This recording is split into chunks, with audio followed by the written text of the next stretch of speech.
Hi. So I am attending the Cannes Film Festival from actually the comfort of my own home in Nice, and it's great.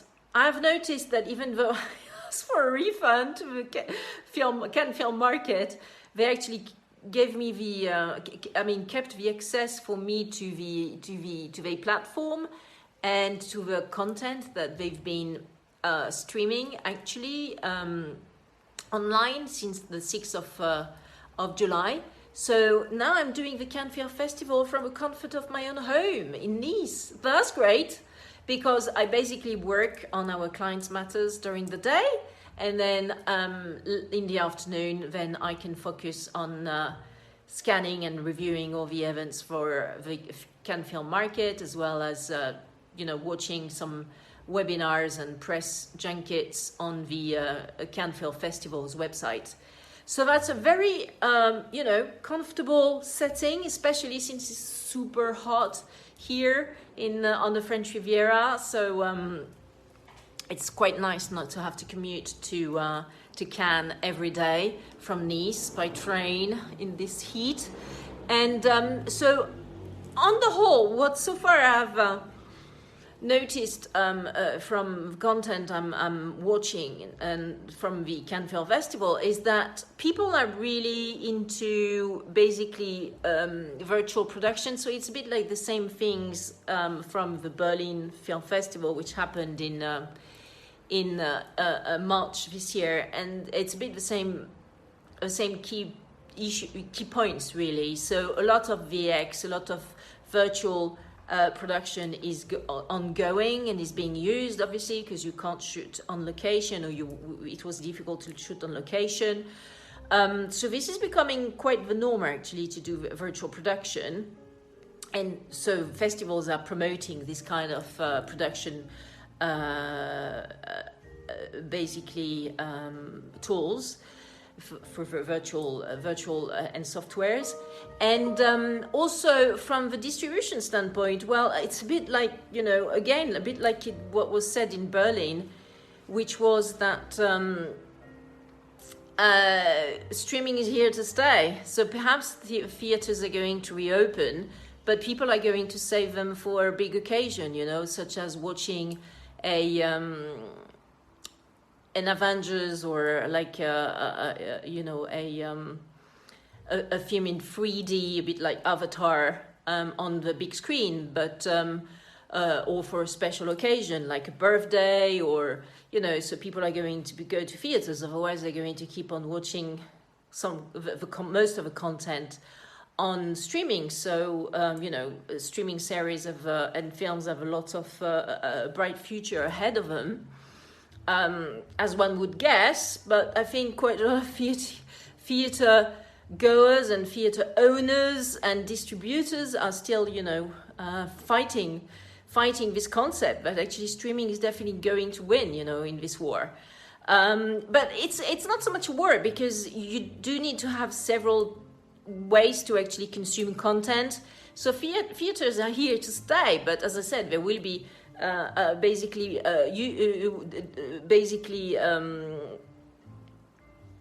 prioritized in case of a big occasion by content consumers.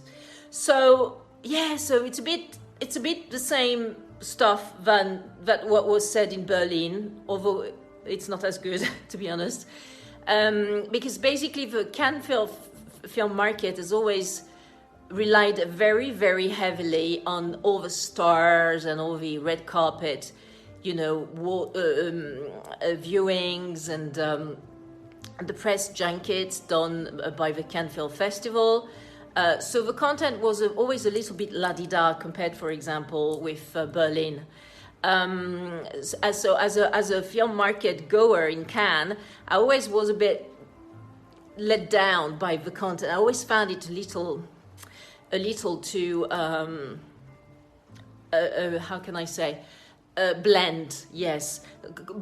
Well, I really, because I usually also go to the Berlin Film Festival in February, and here it's like super solid, you know, very thorough, like German, you know. So the Cannes Film Market has so far relied heavily on the aura and pout of the Cannes Film Festival, but it can no longer really do this now because it's mostly done online, and most of the film market goers are doing it online, like myself, and I think it's the team of whoever they are called, and I'm not really interested in talking about them because they were very weird to me at the beginning of this film market. But the film market team really need to up its game in terms of good and thorough content, and content made by basically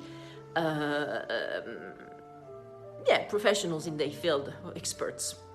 So, but the mood is extremely upbeat. People are very happy. Everybody's sweating a lot, but people are very happy to be able to attend a film festival again. I don't really think that there are many people in the Palais des Festivals on the marché, on the film market floor, because when I see the videos from on the platform, I can see that basically there's almost no one attending online. You know, in présentiel, physically in the premises of the Palais des Festivals. So it's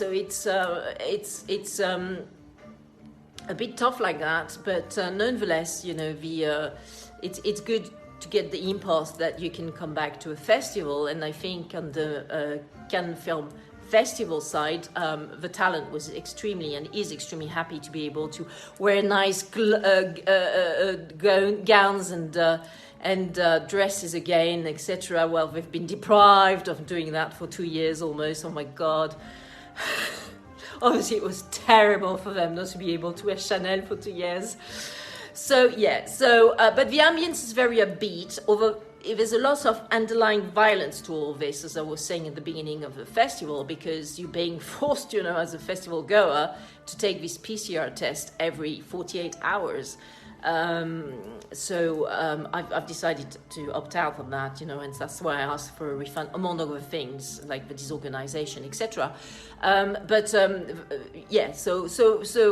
now in France, Macron, the French president, has actually announced that the pass sanitaire, the sanitary passport, as well as the basic vaccination are becoming mandatory, which is like, what?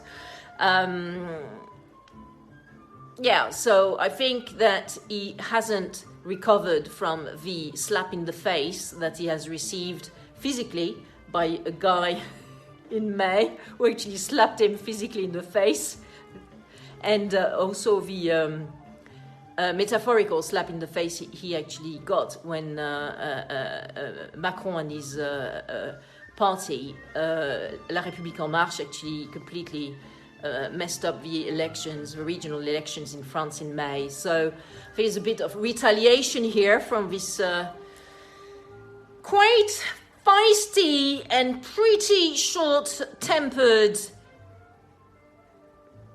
president that France has chosen for itself, not very wisely, according to me. And so he's decided to retaliate, you know, by having his pouting moment, forcing everyone in France to actually take the vaccine and get a sanitary pass. Otherwise, you can't go on public transports, trains, flights included. You can't go to public places like supermarkets. So it's just a fucking nightmare. So anyway, people will have to adjust to this or do a revolution, which I hope they will choose the latter. So this is all for me from now. And as I said, it hasn't really completely found its balance, the new version of a Cannes Film Festival, but at least, you know, it is trying, okay? The first few days were quite a cock-up, as I experienced and witnessed. But doing it online is really quite cool, actually. Frankly, it's really great. You can really manage your day, not waste any time, you know, in dreadful public transports. And anyway, I think you get my point. So bye for now.